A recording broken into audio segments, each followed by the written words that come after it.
ریحانه نه بابا تو خونه بچه‌م خجالتیه.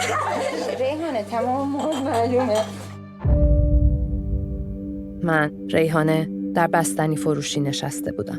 مردی میان سال به طرفم آمد.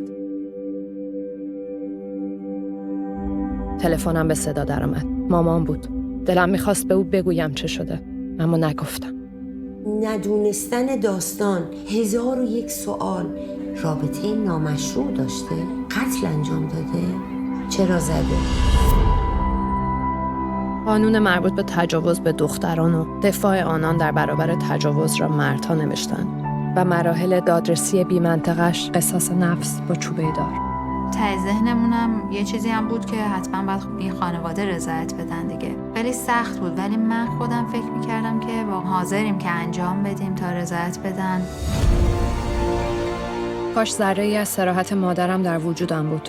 که حتی 1% فکر میکردم نجات ریحانه توشه، چقدرم پر زحمت بود من انجامش میدادم. خدا زندگی بی ریحانه نمیخوام. مهربان مادرم، من یاد گرفتم که گاهی باید جنگید. دانستم که حتی در شرایط سخت میتوان با جرقه‌ای شادی کوچکی را روشن کرد